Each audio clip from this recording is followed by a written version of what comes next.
Louvado seja o nosso Deus, porque podemos estar na sua presença. Estivemos hoje já pela manhã, ouvindo de Deus, da palavra de Deus, e temos o privilégio de novamente estarmos reunidos como igreja. Você recebeu o informativo, e nesse informativo, na parte interna, você tem o esboço dessa mensagem. Escolha o seu futuro. E eu gostaria que você abrisse a sua Bíblia, Hebreus capítulo 11, do verso 23 ao verso 27. Hebreus 11, do verso 23 ao verso 27. Nos fala, nos dá um resumo, nos coloca a realidade da fé através da vida de Moisés. Nos fala um pouco a respeito de como Moisés agiu, como Moisés agiu em meio às circunstâncias da sua vida. Então Hebreus, lá no Novo Testamento, quase lá no final, capítulo 11, a partir do verso 23, nos diz assim: Pela fé Moisés, recém-nascido, foi escondido durante 3 meses por seus pais, pois estes viram que ele não era uma criança comum, e não temeram o decreto do rei. Pela fé Moisés, já adulto, recusou ser chamado filho da filha do faraó. Verso 25, preferindo ser maltratado com o povo de Deus, a desfrutar os prazeres do pecado durante algum tempo. Verso 26, por amor de Cristo, considerou sua desonra uma riqueza maior do que os tesouros do Egito, porque contemplava a sua recompensa. Pela fé, saiu do Egito, não temendo a ira do rei, e perseverou, porque via aquele que é invisível.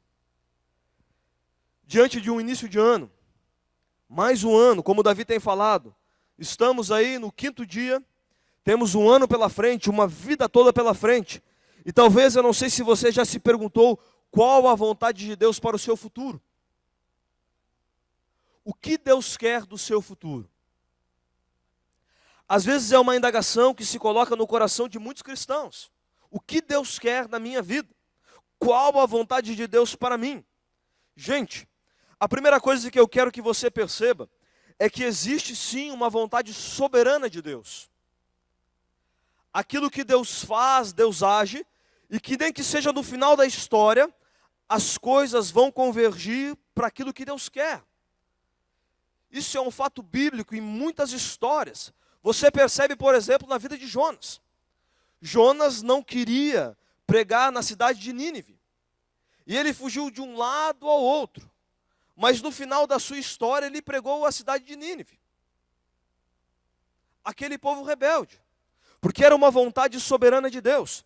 Há aquela vontade que é a vontade moral de Deus. É aquilo que já está revelado na sua palavra. Que você não precisa perguntar a Deus, questionar a Deus, talvez ficar em dúvida. Está revelado. É de Deus. Por exemplo, Deus diz para que você não minta. Você já sabe. Você não deve viver uma vida de mentira. Uma vida talvez no adultério. Já está revelado na palavra. Mas às vezes, nós adentramos na nossa vida, no nosso dia a dia, e achamos que aquilo que vai acontecer no nosso dia a dia, vai acontecer se for vontade de Deus. Entregamos assim como se Deus quiser, as coisas vão acontecer. Se Deus quiser me dar esse trabalho, Ele vai me dar. Eu não acordo de manhã, hoje em dia nem precisa mais isso, né? A grande maioria, eu não envio o meu currículo via internet, não faço o meu cadastro em algumas agências, e eu quero que Deus me chame para um emprego. Se for da vontade de Deus. Às vezes nós confundimos essas coisas, gente, e deixamos o tempo passar. Dia desses eu estava procurando um relógio de pulso, preciso comprar um relógio de pulso. E estava olhando na internet, achei um relógio bem legal, bem bacana, uma promoção. E eu fiquei olhando, no outro dia eu entrei de novo, olhei, será que era aquilo mesmo? Daqui a pouco passou. E eu podia pensar assim, não era de Deus para mim gastar com o relógio. Mas na verdade eu deixei passar talvez a oportunidade. Porque eu digo a você, um dos maiores dons que Deus deu a mim e a você é a liberdade de escolha. É uma dádiva, é um presente de Deus. somos livres moralmente para fazer as nossas escolhas.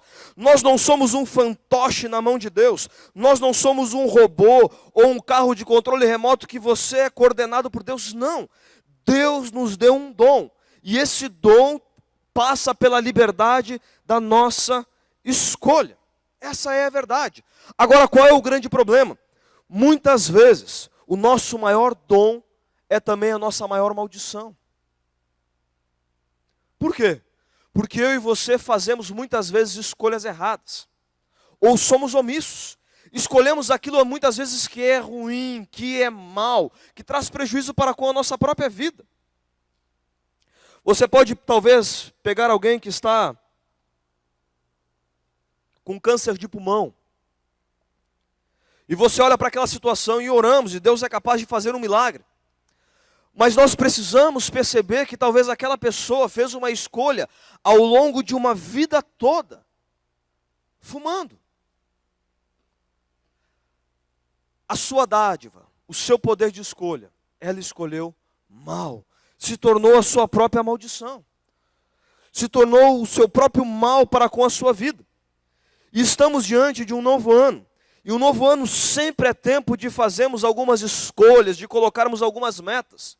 Lá no meu grupo de crescimento, nós colocamos alguns alvos para o ano de 2014. Em algumas áreas da nossa vida. Ministerial, familiar, financeira, relacional, intelectual. E vamos abrir o nosso envelope, nada místico quanto a isso, mas apenas no final do ano. E uma cópia ficou com eles e outra está no envelope. Para que no final do ano nós possamos perceber que tipo de escolhas fizemos. Andamos, caminhamos baseado nas nossas metas. Porque estabelecemos metas no começo do ano, fizemos resoluções. As mais comuns são, por exemplo, vou perder alguns quilos. Talvez você fez essa meta na virada de ano. Talvez você disse assim, esse ano eu vou fazer uma poupança. Vou economizar 5 ou 10% do que ganho e vou fazer uma poupança. Talvez você pensou, eu vou parar de beber, eu vou parar de fumar, eu vou talvez dar mais tempo para minha família. Ou talvez você foi assim um pouco mais espiritual. Você disse, esse ano eu vou ler toda a Bíblia. Mas você não pode pular aí as genealogias, né? Tem que ler toda a Bíblia mesmo, não dá para pular, certo? É uma dica. Talvez você disse, eu vou começar a dar o dízimo, eu vou começar aí a vir nas reuniões de oração às 6, às 7 da manhã, toda a primeira semana após a ceia. Começa agora segunda-feira, por exemplo. Eu não sei quais foram as metas, mas uma coisa eu tenho a dizer para você, já se passaram 5 dias.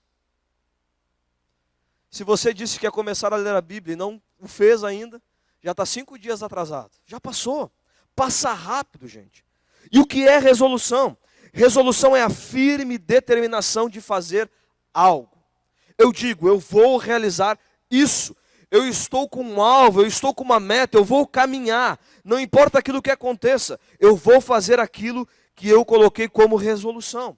Qual o problema, muitas vezes, das resoluções que nós temos? Às vezes nós fizemos das coisas que são triviais, banais, que se acabam no dia a dia.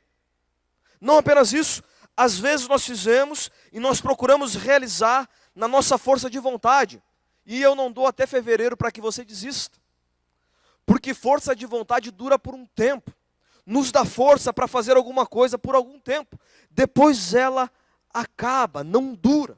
Por isso, nesta noite, eu quero falar com você 4 resoluções, 4 decisões, 4 determinações importantes que podem transformar a sua vida se você o fizer. 4 coisas que podem mudar o seu dia a dia, não apenas em 2014, mas por toda a sua vida. E encontramos isso através da vida de Moisés. Foi no texto que lemos em Hebreus. Quem foi Moisés? Moisés talvez foi o homem mais usado por Deus no Antigo Testamento. Um dos homens mais importantes. Ele foi usado por Deus para tirar o povo da escravidão que já estava escravo durante 400 anos. Ele levou um povo, mais de 1 milhão de pessoas, diante de um deserto, até quase adentrarem a terra prometida. Ele foi usado por Deus para escrever o Pentateuco, os primeiros 5 livros da Bíblia. A lei de Deus. Um homem usado tremendamente na mão de Deus. O que faz um homem comum ser usado na mão de Deus? O texto que lemos fala de 5 escolhas. A primeira escolha foi dos pais de Moisés. Eles viram que aquele menino era diferente. Havia um decreto. O povo estava crescendo muito. E havia um decreto de que os meninos deveriam ser exterminados da terra, deveriam ser mortos. E os seus pais olham aquele menino e veem que há um propósito de Deus. E eles o protegem durante 3 meses. E após 3 meses, eles dão um jeito, eles colocam diante ali de um cesto no rio Nilo. E esperam até que a filha de Faraó pegue aquele menino. E quando ela pega, ela olha e diz: esse menino é um hebreu, não é um egípcio. Então, sabiamente, a mãe de Moisés manda a sua filha até aquela mulher, filha de Faraó. Ela vai até aquela mulher e pergunta: você quer que eu cuide dessa criança? Que eu dê ela a alguém para cuidar dessa criança? E ela aceita. E Moisés então é cuidado pela sua própria mãe. E a sua mãe ainda recebe para cuidar do seu próprio filho. Muitas mães gostariam disso, né? Que o marido pagasse para cuidar do filho, né? Não é o caso aqui. Mas ela recebe para fazer isso, uma escolha dos pais de Moisés. Mas depois nós observamos 4 escolhas que Moisés fez. Ele decidiu. O texto que lemos diz que, primeira coisa, que ele recusou, depois ele escolheu, depois ele considerou, depois ele perseverou. São verbos. Ele tomou uma decisão. Gente, eu e você precisamos escolher o nosso futuro. São verbos, quer dizer que é algo ativo, algo que você deve fazer. Você não está à mercê das circunstâncias. O pastor Gilberto falou ainda semana passada a respeito do karma. E gente, se você acha que tem o karma, você está muito mais para budismo do que cristianismo. Cristianismo, você tem um dom de escolher o que você vai fazer da sua vida. O que você tem feito da sua vida. 2014 vai aparecer diante de você muitas circunstâncias, muitos momentos adversos, mas o que você vai escolher? Não é tanto o que vai acontecer, mas é as suas escolhas que fazem a diferença. Não são tanto talvez as pessoas que vão machucar você, mas é a escolha que você vai ter diante dessas pessoas. É isso que faz a diferença. E a primeira resolução que podemos observar na vida de Moisés, e eu e você precisamos fazer, é a seguinte coisa: eu me recuso a ser definido por outros. Se você quer fazer uma resolução que mude a sua vida, primeira delas, se recuse a ser definido por outros. Veja bem, não estou dizendo aqui aquilo que vivenciamos nos nossos dias, que você não deve se submeter a ninguém, que você não deve ouvir a ninguém, que você deve ser o dono do seu próprio nariz. Não é isso. Porque digo a você: eu não devo prestar contas a ninguém. Gente, quem não faz isso não se submete nem a Deus. Isso é um princípio bíblico. Porque se você não se submete às pessoas que você vê, você não se submete a Deus. É um princípio. Não é isso que eu estou dizendo. O que eu estou dizendo aqui é que você precisa entender que Deus não fez você para ser o que as outras pessoas acham que você deve ser. É isso. Deus fez você para ser aquilo que Ele quer que você seja. Deus fez você para ser você. Amém? Deus fez você para ser você. No verso 24 lemos, e foi a primeira questão que Moisés teve que lidar.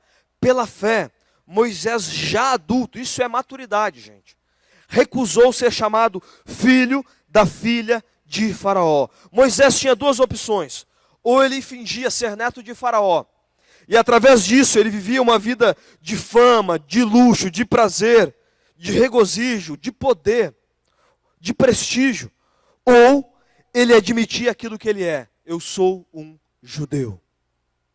E Moisés precisou escolher.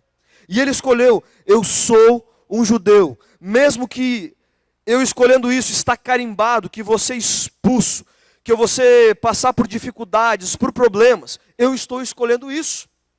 Ele não teve problema quanto à sua identidade. Eu sei quem eu sou. Eu não quero viver uma mentira. Por isso eu pergunto a você nesta noite: será que você não tem vivido para tentar impressionar as pessoas?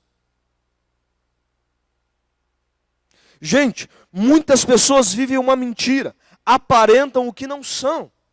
Você não imagina as pessoas que aparentam ser alguém espiritualmente falando, num contexto muitas vezes até mesmo de uma religiosidade, porque querem aparentar, estão vivendo uma mentira e vão viver sob pressão. Quantas pessoas, gente, eu digo a você, muitas vezes estão vivendo uma mentira financeira. Eles não podem viver com o seu parente que ganha mais, que troca talvez o carro todo ano, que muda o seu eletrodoméstico, que viaja aqui e acolá. E ele começa a viver uma mentira. E ele corre tanto, ele se mata tanto, está tão endividado, gente, por viver uma mentira, porque ele está sendo definido por aquilo que os outros vivem. Isso gera estresse, isso gera crise, não apenas na sua vida pessoal, mas até mesmo no relacionamento. Mas não apenas isso, uma segunda pergunta a você: quem você está deixando determinar a sua identidade? Os seus familiares? Os seus amigos? A turma com quem você anda? Você se surpreenderia com a quantidade de pessoas adultas que ainda vivem ouvindo a voz dos seus pais, que diziam que ele não seria nada, e ele corre atrás e está perdendo talvez a sua própria família, porque o não seria nada era alguém profissionalmente falando. Você se surpreenderia com a quantidade, às vezes, de mulheres, de homens que estão vivendo baseado naquilo que o seu ex-marido, a sua ex-esposa diziam para eles. E eles vivem ainda ouvindo essa voz, com a quantidade, gente, de pessoas que foram ridicularizados na sua infância, e eles passam o seu futuro, a sua vida toda, tentando provar que não são aquilo que foram ridicularizados. Gente, se você vive desta maneira, você está deixando que essas pessoas lá do passado deem norte para a sua vida. Você precisa escolher o seu futuro. Porque quando você sabe quem você é, quando você sabe o que Deus chamou você para ser, você é liberto do medo da desaprovação dos outros. Você está livre. Isso é tão verdade, gente, que o próprio Jesus deixou isso bem claro. Dia desses falei isso no culto de quinta-feira a respeito de Jesus. Jesus, por 18 vezes, ele deixou bem claro quem ele era. Ele disse: eu sou o pão da vida, eu sou a luz do mundo. Ele sabia quem ele era. E ele sofreu pressões. Muitas vezes pessoas disseram a ele: não vai até a cruz. E ele disse: alguns ele disse: afasta de mim, Satanás. Porque ele ia resoluto. Ele sabia o que Deus havia chamado ele para ser. Por isso ele não viveu sob pressão.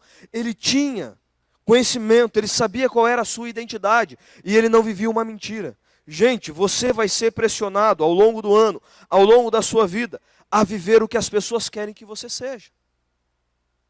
Dia desses uma pessoa me contou que ela foi ridicularizada no seu trabalho, colocada para baixo, com palavras de baixo calão.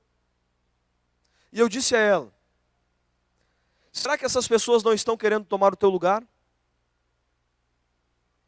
Porque eu digo a você, às vezes as pessoas vão depreciar você, porque querem muitas vezes aquilo que você faz. E se você não souber quem é, você sai correndo, você foge. Você precisa saber quem é. E um momento ou outro você vai precisar tomar essa decisão, meu querido. Quem você é? Jeremias 29:11 nos diz a seguinte coisa. O profeta Jeremias, falando a respeito de Deus, e ele diz: porque sou eu que conheço os planos que tenho para vocês. Deus está falando, diz o Senhor, planos de fazê-los prosperar e não de lhes causar dano, plano de dar-lhes esperança e um futuro. Deus está dizendo a mim e a você que o sucesso real na vida é ser exatamente o que você foi criado para ser e nada mais. É cumprir o plano de Deus, porque Ele tem um futuro para você. Há muitos anos atrás, há mais de 8 anos atrás, eu precisei tomar uma decisão na minha vida. Quando Deus falou comigo e me chamou a viver a tempo integral na igreja, ainda muito novo. Eu sou novo ainda. Mas eu tinha naquela época 22 anos de idade. E digo a você que não por mal, a intenção das pessoas não era mal. Mas muitas pessoas ao meu redor, muitos familiares disseram, o que é isso? O que você vai fazer do seu futuro? Há um futuro para a sua vida. Você tem condições de fazer muitas coisas na sua carreira. Queridos, Deus havia falado algo no meu coração. E não importa quem falasse o quê, não importa nem como eu iria viver. Digo para você, havia uma outra realidade há 8 anos atrás. Mas Deus havia falado comigo. Você não pode deixar que outras pessoas definam aquilo que Deus quer para você. Entenda isso, isso é uma resolução. Moisés decidiu isso, gente. Moisés escolheu isso, mas não apenas isso. E eu quero me deter nesta noite, nessas 4 resoluções, do final, apenas 2 dicas a você como manter as suas resoluções. E a segunda resolução que nós observamos na vida de Moisés, eu e você precisamos escolher a dor a curto prazo para ganhos a longo prazo. Pegue um atleta. Vamos pegar aí Zé Roberto, um atleta cristão. Eu acho que ele já deve ter 40 anos de idade. Para quem acompanha futebol, talvez saiba melhor que eu. Mas até nas férias, aquele homem está fazendo exercício, gente.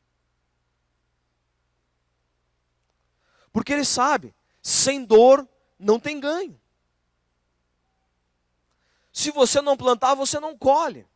Com 40 anos ainda ele joga melhor do que muitos meninos, muitos garotos. Porque há esforço, há dedicação, há preparo. Essa é a realidade. E não apenas nisso, mas para qualquer área da nossa vida. Isso serve para finanças, para o casamento, para a família. É preciso dor a curto prazo para ganhos a longo prazo. E essa resolução é importante na nossa vida, gente. Por quê? Porque nós somos levados. E a maioria dos nossos problemas vem da incapacidade de adiarmos a gratificação. Olha as suas finanças. É você talvez saber que tem um aumento, você já está gastando.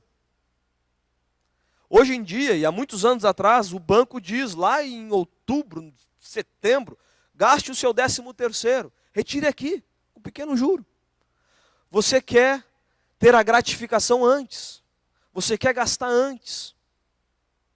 Há pessoas que entram no emprego, eles já querem ter o benefício antes de trabalhar. É a realidade que a sociedade fala para nós, gente. Que vivemos a coisa fácil, a coisa rápida. Só que a vida não é assim, gente. É preciso plantar para colher. É preciso uma dor a curto prazo, para um ganho a longo prazo. Dia desses, pastor Viltumar, na última quinta-feira do ano, falou a respeito dos sonhos. Achei interessante. Ele trouxe uma pesquisa dos 8 sonhos dos brasileiros. E aí os primeiros era a casa própria. E aí começava a seguir alguns sonhos. E se não me falha a memória, o segundo era passar num concurso público. Gente, a sociedade está incutindo que o negócio é a coisa fácil. O que é isso, pastor? Calma aí. Não estou dizendo que quem trabalha concursado é a coisa fácil. Não é isso. Mas às vezes as pessoas sonham estar concursado, mas eles não querem uma dor de curto prazo, de às vezes deixar o churrasco, o tempo com a família e estudar. Eles acham que é escrever, orar, fechar os olhos e marcar, gente. É preciso dedicação. Essa é a realidade, uma dor a curto prazo. Eu pago um preço agora para ganhar depois. Gente, isso se aplica na família. Quantas pessoas lançam-se ao casamento e gastam tudo numa festa, numa lua de mel, e acham que isso é o casamento. E isso passa. E quando passa, o que fazem? não estão dispostos a uma dor de curto prazo, de gastar tempo conversando, ajeitando, caminhando, perdoando, abraçando as limitações, celebrando as virtudes. Não querem. O que a sociedade diz? Dá um chute na traseira e segue a tua vida. Tem um outro ali. E as pessoas fazem isso e o ciclo se repete, porque a história se repete. Essa é a realidade. Não querem uma dor de curto prazo para ganhar no futuro. Você ter 10, 20, 30 anos de casado, 40, não é de uma hora para outra, gente. É preciso plantar. É preciso uma dor a curto prazo. E saiba de uma coisa, a dor vai vir ou no início ou no final, mas ela vem. É assim nos filhos. Quantas pessoas não investem nos seus filhos, gente? Me perdoem. Em trazer o seu filho no GAD, nos teens, nos jovens, talvez aí no espetáculo de Natal, porque eles não querem uma dor a curto prazo. Que seria o quê? Ou às vezes até enviar para um retiro de carnaval. A dor a curto prazo seria gastar um dinheiro aqui. Ter um tempo a menos de sono. Gastar gasolina. Gente, não querem uma dor a curto prazo, se é que podemos chamar isso de dor a curto prazo, para ter um ganho a longo prazo, mas acabam tendo uma dor depois. Essa semana eu estava no Banco do Brasil falando com um gerente, e ele soube que eu era pastor, e ali começamos a conversar, e achei interessante que ele disse: olha, eu já estive lá na sua igreja, lá na igreja onde você é pastor. Há uns 3 anos atrás, no espetáculo de Natal, muito lindo, achei muito lindo. E ele começou a abrir o seu coração e daqui a pouco ele disse assim: olha, eu tenho 2 filhos e digo a você, chegou uma época que eu achei que eu iria perder um filho meu na adolescência. Mas eu orei, eu clamei, eu investi. Esse homem teve a dor a curto prazo, gente. E ele disse: hoje os meus filhos estão casados, hoje um toca, hoje o outro está fazendo outra coisa, mas os 2 estão vivendo com Jesus. Mas esse homem plantou. Chorou para celebrar no futuro, gente. Essa é a realidade. E, gente, isso se aplica a tudo. Isso é verdade para tudo.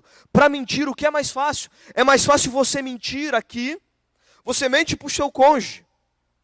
Por um detalhe, por qualquer coisinha. Porque, eu não vou me incomodar aqui a curto prazo. Mas a longo prazo você perde a confiança. O que vale mais? É verdade na vida espiritual. Quando alguém lhe machuca, o que é mais fácil fazer? Machucar também. O que é mais difícil? Perdoar. Mas nós precisamos entender que a dor a curto prazo, se você tiver uma resolução como essa, você investir, você vai colher a longo prazo. Foi o que Moisés fez. Nos diz assim, no verso 25, preferindo ser maltratado, é algo doloroso aqui, com o povo de Deus, aqui está dizendo como escravo, a desfrutar, está falando aqui no palácio de Faraó, as coisas que poderia desfrutar, os prazeres do pecado, que dura algum tempo. Veja bem, a Bíblia ela é tão fantástica, gente, que ela não esconde nada. Ela diz: o pecado é prazeroso, os prazeres do pecado durante algum tempo. Se o pecado não fosse bom, as pessoas não o faziam. Mas diz que é por um pouco tempo. Depois vem o prejuízo. É isso que está dizendo. Por isso eu digo a você, Deus nos dá a oportunidade a cada dia de fazermos as nossas escolhas. Nós somos livres para fazermos as nossas escolhas, mas não estamos livres das suas consequências. Essa é a grande verdade, isso eu gostaria que você imprimisse no seu coração para toda a sua vida. Deus lhe dá o livre-arbítrio, mas no momento que você escolhe, a consequência é fato, é a sequência da sua própria escolha. Você não está mais livre da consequência. Por exemplo, na vida sexual. Deus diz: eu lhe criei, eu lhe formei, você faz o que você quiser da sua vida. Mas no momento que você decide viver uma vida sexual ativa antes do casamento, você está escolhendo. Talvez não passar uma dor a curto prazo de se resguardar ao casamento. E você pode colher uma dor. Quando talvez você vai pegar uma doença sexualmente transmissível. Quando talvez você vai engravidar aquela pessoa e essa pessoa talvez vai fazer um aborto. Porque você não quer talvez uma dor a curto prazo, para um benefício a longo prazo. Essa é a realidade. É isso que a Bíblia está dizendo. Moisés preferiu ser maltratado do que ter uma dor a longo prazo. Ele preferiu a dor em primeiro lugar. Por isso eu digo a você, nesta noite, o que você tem escolhido? O que você tem escolhido na sua vida? Você quer apenas a coisa fácil? Moisés escolheu aonde você precisa começar a aceitar a responsabilidade pela sua vida. Quem você está culpando pela sua infelicidade? O marido que te deixou? O casamento que não veio? A esposa que não muda? A crise financeira? Quem você está culpando? Moisés escolheu. Moisés decidiu. Por isso eu digo a você, nós somos fruto, nós somos produto do nosso passado, mas não precisamos ser prisioneiro dele.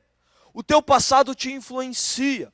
O teu passado faz talvez quem você é até hoje, mas ele não precisa te controlar, gente. Essa é a verdade. Escolha. Muitos de vocês conhecem a minha história. E digo a vocês que quando meus pais se separaram, e muito mais culpa ali talvez das atitudes do meu pai, eu digo a vocês que por determinados momentos da minha vida eu posso dizer que eu fui abandonado pelo meu pai, criado pela minha mãe, pelo meu padrasto.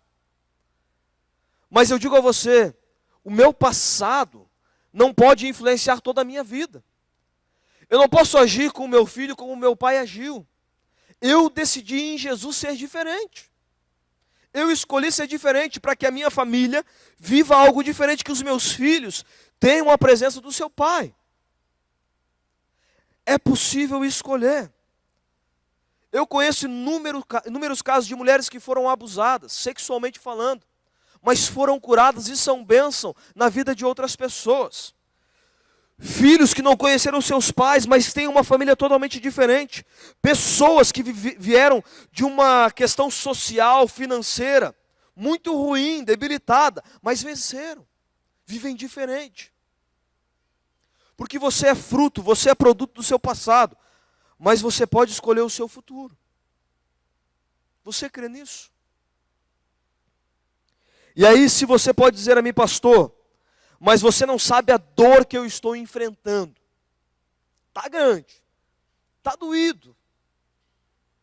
A Bíblia é tão fantástica que nós podemos olhar para as promessas de Deus diante da dor. Romanos 5, por exemplo, diz a seguinte coisa: não só isso, mas também nos gloriamos na tribulação, porque sabemos que a tribulação produz perseverança, e a perseverança um caráter aprovado, e o caráter aprovado esperança.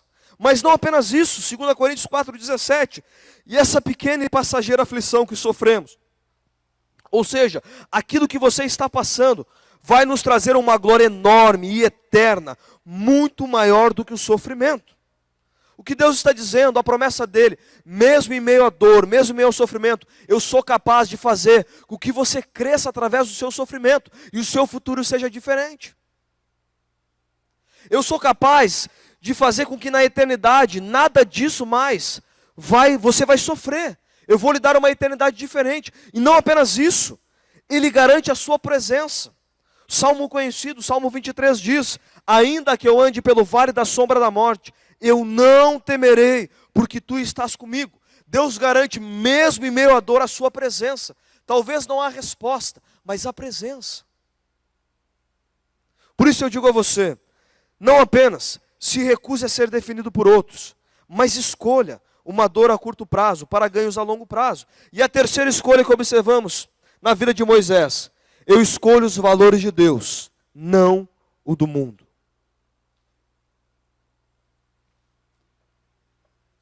O que é o mundo aqui, gente? O mundo aqui são os valores.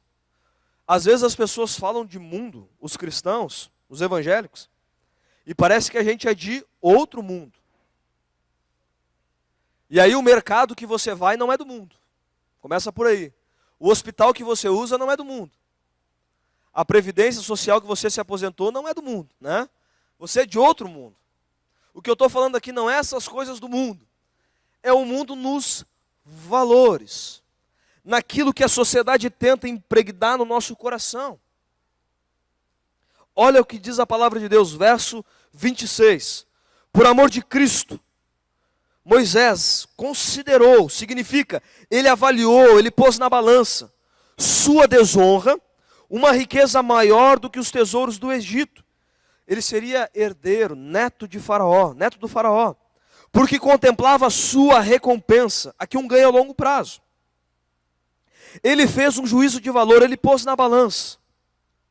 Eu vou escolher os valores do mundo ou os valores de Deus. E aí eu sou obrigado a perguntar a você, quais são os seus valores? Por exemplo, se o seu valor é integridade, pode aparecer a Miss Brasil para você. Ou talvez algum galã de cinema. E você diz, não, porque eu tenho um valor. Se o seu valor é honestidade, você pode ter a maior tentação para roubar, e você não vai roubar. Porque você tem um valor. Quais são os seus valores? Gente, se você não puder definir os seus valores, vá para casa hoje e defina. Porque senão outras pessoas vão definir por você. Outras pessoas vão dizer a você quais são os seus valores. O que você deve viver. Quais os valores que devem nortear a sua vida. Essa é a verdade, essa é a realidade. E Moisés escolheu os valores de Deus. E os valores do mundo são aquilo que tem sido valorizado ao longo da história. É aquilo que o anúncio da TV está colocando, gente. Por exemplo, a popularidade, que nada mais é do que o status, do que a posição. Se você viver a sua vida atrás disso, você está vivendo o valor do mundo. Eu quero ser o cara, eu quero ser popular. Mas não apenas isso, o prazer. Aqui o prazer do pecado, da paixão, da questão sexual, da sensualidade. Mas não apenas isso, as posses, os tesouros do Egito. Se você viver para o dinheiro, o Davi acabou de dizer aqui, o amor ao dinheiro é a raiz de todos os males. Biblicamente poderíamos dizer, a concupiscência da carne, a concupiscência dos olhos e a soberba da vida. Gente, que valores têm norteado a sua vida? Eu acho interessante que Moisés, ele se afasta aqui de tudo aquilo que tentamos a vida toda obter. Queremos os tesouros do mundo. E talvez você já pensou assim, poxa vida, se eu pudesse jogar na Mega Sena apenas uma vez. Talvez você até jogue, não sei. Os prazeres do mundo.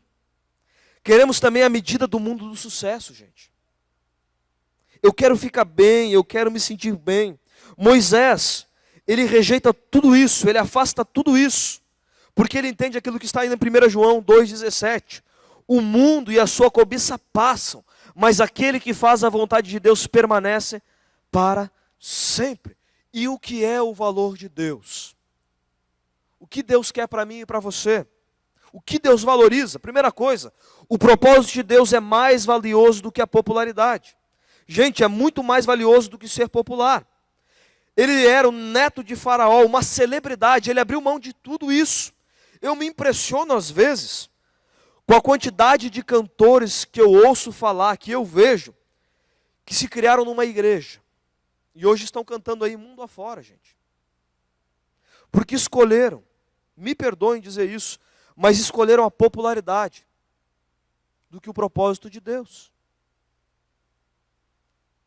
Ah, pastor, sou um instrumento de Deus lá na novela. Que conversa. Gente, a fama dura um pouco, ela passa. Quem estava na revista aí de celebridade o ano passado, você lembra? Ela passa. Agora os propósitos de Deus permanecem para sempre. Para todo sempre. Mas talvez você diga, eu não quero ser famoso. Mas eu digo a você, talvez você está deixando Jesus de lado, porque você quer ser popular com seus amigos. E se você optar por Jesus, a sua casa não vai estar tão rodada de tantos amigos, porque você bancava a cerveja, porque você bancava as festas, e agora você não vai ser tão popular. O que você decide? Os propósitos de Deus são mais valiosos do que popularidade. Mas não apenas isso. Veja bem, gente, abra o seu coração. As pessoas são mais valiosas do que o prazer. Deus não é contra o prazer saudável. Jesus diz: eu vim para que vocês tenham vida e vocês as tenham em abundância. Uma vida plena, uma vida no prazer. Mas um prazer saudável. Moisés, ele decide libertar os escravos. Ele decide as pessoas, ao invés do luxo do palácio. É isso que ele faz. Essa é a sua decisão. E, gente, quando você entende isso, quando você compreende isso, você entende que tudo aquilo que Deus lhe deu é para o seu prazer, é para você usufruir, mas é também para você ser generoso com outras pessoas. Você aprende a abrir mão do seu tempo, da sua vida, do tempo muitas vezes com a sua família, com o tempo muitas vezes do seu descanso, para abençoar outras pessoas. Por isso, muitas pessoas doam suas férias no sertão nordestino. Semana que vem nós vamos estar aqui apresentando algumas pessoas que vão para a África, para o sertão nordestino, doar as suas férias. Por quê? Pessoas são muito mais valiosas do que prazer. Você tem se doado a alguém? Você tem se dedicado a alguma pessoa? Você tem aberto mão de algum prazer momentâneo para se doar a outras pessoas? Mas não apenas isso, paz de espírito é mais valioso do que posses. Dinheiro, gente, não é bom e não é ruim. Depende da maneira que lidamos com ele. Mas a realidade é, gente, que uma casa cheia de dinheiro, mas com ressentimento, com amargura, com discórdia, não há paz. A sociedade diz: você pode comprar paz de espírito. E aí você troca de carro, e aí você troca de casa, e aí você troca os móveis. Passa o êxtase, e você vai de novo, e você vai de novo. E você não tem paz de espírito. Porque paz de espírito, gente, vem de você fazer a vontade de Deus. Não há outra maneira. É quando você se entrega a Deus, quando você se rende a Deus, você tem paz de espírito. Por isso eu digo a você, será que você não está deixando Jesus de lado, optando por Jesus, porque você não quer deixar o seu negócio ilícito? E você diz: se eu optar por Jesus, vou ter que deixar o meu negócio. E agora? Paz de espírito é muito mais valioso do que posses. Talvez você está adquirindo tanto, nada contra isso. Se você adquirir e você cumprir a vontade de Deus. Mas talvez você está com uma casa na praia, no campo, na cidade, aqui e acolá, e é só dor de cabeça, é só o seu filho querendo a sua herança, é só a sua mulher incomodando de um lado ao outro. Gente, paz de espírito é melhor do que posses. Moisés entendeu isso. E por que ele entendeu? Diz a Bíblia, porque ele estava olhando para a sua recompensa. Aquilo que você olha vai definir os seus valores. O que os seus olhos têm visto? Apenas os catálogos? Mas não apenas isso. A última resolução que eu digo para você, se você fizer, vai mudar a sua vida. Se você escolher viver pela fé e não por medo. Verso 27. Pela fé saiu do Egito, não temendo a ira do rei, e perseverou, porque via aquele que era invisível. Uma hora Moisés chegou diante de Faraó e disse: olha, todos esses escravos estão trabalhando, mas agora nós vamos sair daí. Ele não teve medo, gente. Você lê a história e você pode olhar, Moisés talvez vacilou uma hora ou outra, mas ele foi resoluto, ele fez a vontade de Deus. E ele chegou diante de Faraó e disse: olha, deixa esse povo ir, deixa esse povo sair. Quem era Faraó? Ele era o Deus, um D minúsculo, daquela época.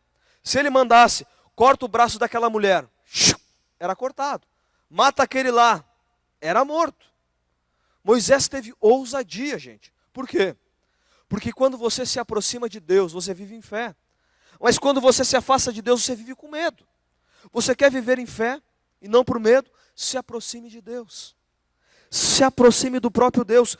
Ande com Deus. Opte por andar com Deus. Diz o texto, porque ele viu aquilo que era invisível, o próprio Cristo. Opte por caminhar com Deus.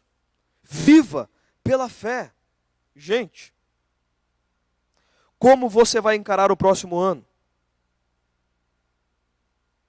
Você pode encarar a sua vida só reclamando, murmurando, ou viver pela fé. Lhe pergunto, o que você acha que Deus vai ouvir? E o que Deus ouve? As suas queixas? As suas murmurações e reclamações? Ou os seus pedidos em fé? Será que não está na hora de parar de reclamar e começar a pedir em fé? A se aproximar de Deus, a viver com Deus. Às vezes nós não acreditamos em Deus, gente. Dia desses ouvi uma história de uma cidade onde não havia bares. No Rio Grande do Sul, aqui a gente fala, né, não tinha boteco. Não tinha um lugar lá para tomar as bebidas. E a igreja, reunida, ficou sabendo que um homem estava abrindo um bar. E a igreja reunida orou e disse, Deus, não permita que abra esse bar. E aquele homem era muito perto, era ao lado da igreja, ele ouviu a oração daqueles crentes. E no outro dia, pegou fogo naquele bar. Ah, aquele homem foi direto para a justiça. Olha, a culpa é dos crentes, eles oraram e pegou fogo no meu bar. O que os crentes fizeram? Pegaram um advogado.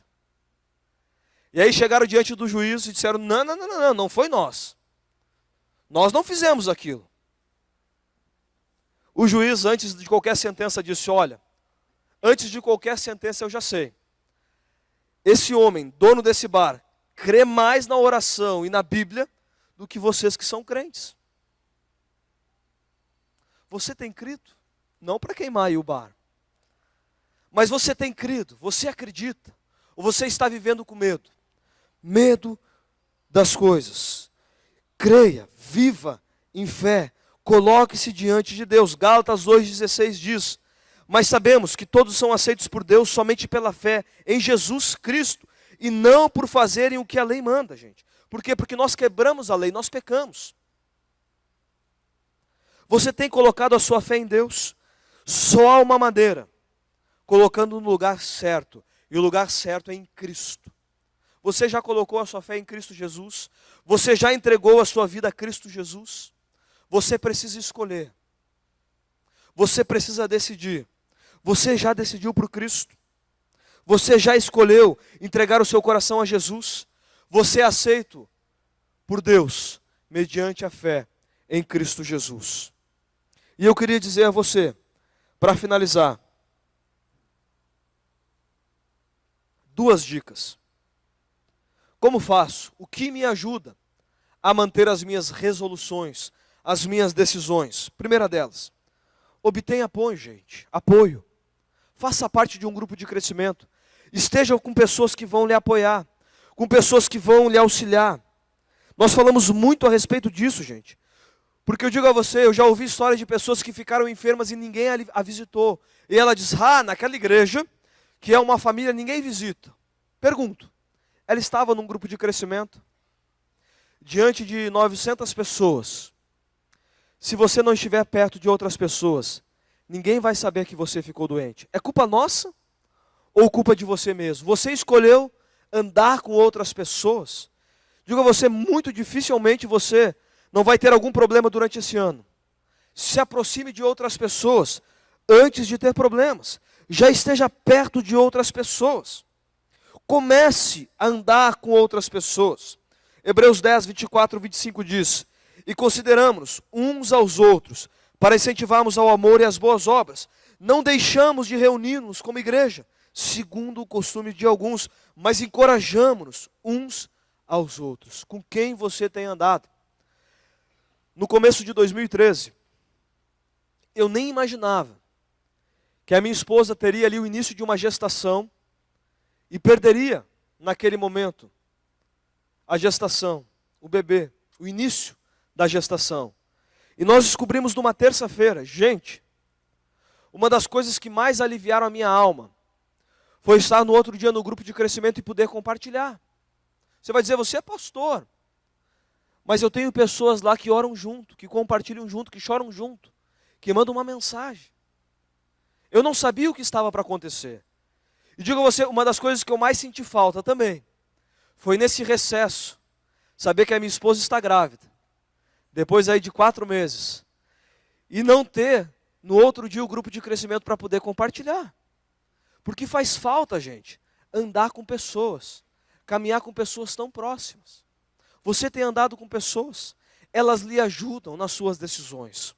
Mas não apenas isso, peça e espere em Deus a ajuda. Isaías 57, mas eu não me sinto envergonhado, pois o Senhor Deus me ajuda, por isso eu fico firme como uma rocha, ou seja, no meu compromisso, na resolução, e sei que não serei humilhado. Isso é fé, pois eu sei que Deus me ajuda. Peça ajuda a Deus, gente. Confie em Deus, ore a Deus. Nós estamos diante ainda de um novo ano. Ore, peça, espere em Deus. Moisés esperou, porque ele via aquilo que era invisível. E se você observar, no verso 24, ele recusou, mas no verso 25, ele escolheu. Por quê, gente? Às vezes nós achamos que cristianismo é apenas uma lista de não pode, apenas recusar. Ah, ser crente é a coisa mais chata do mundo. Eu recuso a bebida, eu recuso o sexo, eu recuso isso, eu recuso aquilo outro. Não. Ser cristão, ser discípulo de Jesus, você recusa, mas você escolhe. Você decide. E Deus está dizendo a mim e a você, no primeiro culto do ano, o que você vai escolher. Amém? Eu convido você a curvar a sua fronte, o pessoal do louvor a passar aqui. O que você vai escolher? O que você vai orar, colocar diante de Deus? Eu gostaria que nós cantássemos aquela música nova, acho que é a terceira. Isso. Feche seus olhos, curva a sua fronte. Talvez você ache que tudo está escrito. E às vezes nós não entendemos a diferença entre a presciência de Deus, aquilo que Deus já sabe, e aquilo que eu e você precisamos escolher. O que você tem escolhido?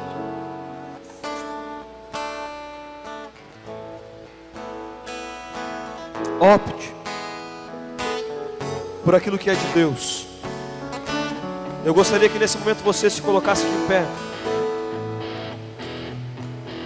Eu gostaria que você pensasse a respeito da sua vida. Feche seus olhos. Aí onde você está.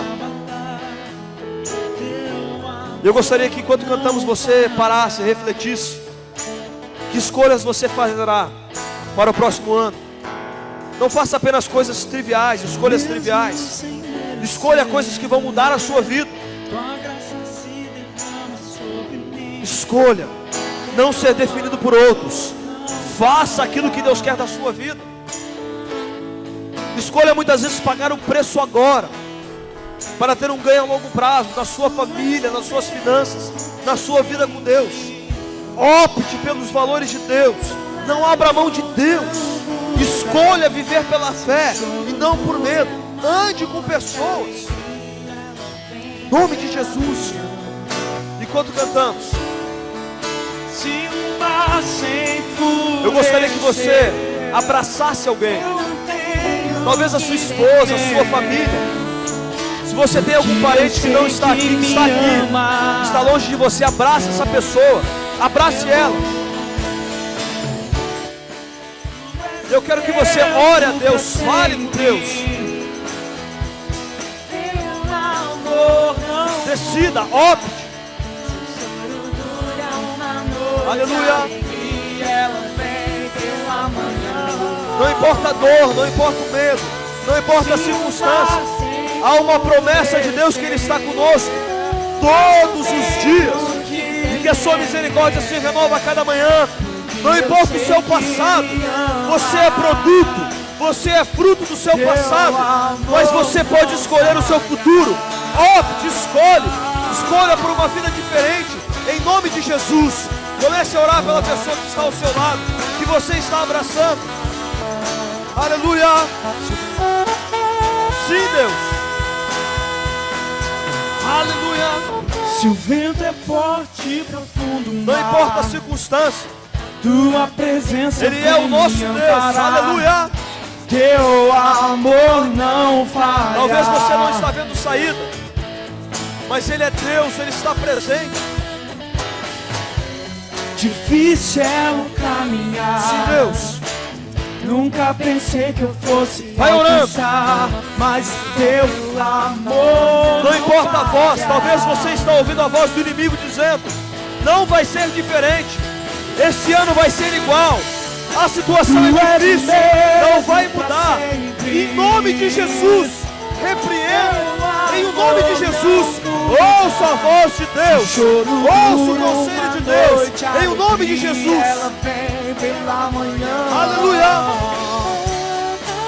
Se o mar se enfurecer, eu não tenho que temer, Deus, porque eu sei que me ama. Tu és o mesmo, tu és o mesmo pra sempre. Teu amor não muda. Se o choro dura uma noite, a alegria ela vem pela manhã. Se o mar se enfurecer, eu não tenho que temer, porque eu sei que me amas. Teu amor não falha. Deus, nós estamos diante da Tua presença, Pai, e nós temos essa convicção, essa certeza, que não importa o que aconteça, não importa a circunstância, o Senhor está conosco, e o Senhor nos deu essa dádiva de escolhermos, de decidirmos. Pai, nós queremos andarmos resolutos diante da Tua vontade, não importa o que as pessoas digam, não importa o carimbo que tem sido colocado em nós, nós queremos viver os Seus sonhos, nós queremos andar na Tua direção, nós queremos optar sim, Pai, mesmo que doa, mesmo que soframos, Pai, na certeza que Tu estás conosco. Nós optamos, Pai, por andar contigo, caminhar contigo, nós queremos sim os Teus valores. Abençoa o Teu filho, abençoa a Tua filha, tudo quanto, em o nome de Jesus. Aleluia, Pai.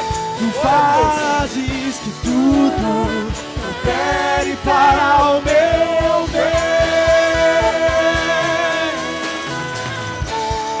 Tu és o mesmo para sempre, o Teu amor. Declare a Deus. Teu amor não muda. Se o choro dura uma noite, a alegria ela vem pela manhã. Se o mar se enfurecer, eu não tenho que temer, porque eu sei que me ama. Teu amor não falha. Aleluia. É a certeza que temos. Você pode glorificar o Senhor. É, Deus.